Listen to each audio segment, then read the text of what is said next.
Team SizeMe was born in December last year. Julia was out in the field as a Christmas volunteer in the Melbourne GPO. Julia ventured into the red zone, otherwise known as the floor. Within seconds, a barrage of questions began, and it was during this feeding frenzy that Julia picked up on a single common question. What's the best way to send this?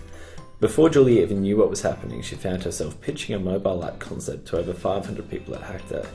Despite missing out on one of the coveted Hack Day awards, the proposed solution had merit.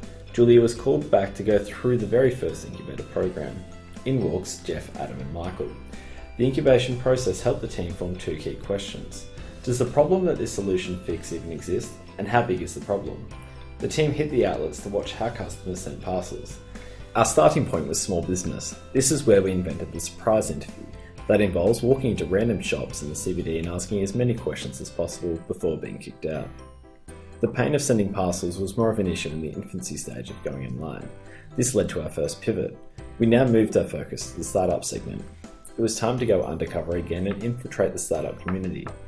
Our newly found startup friends experienced the problem of how to send parcels, but overcame that friction with experience. This was yet another brick wall we had to smash. The anxiety began to set in. We were 4 weeks in and had no segment. Disheartened and restless, the team went back to the incubator framework and focused on answering, what job is the customer doing? That simple question refocused the team.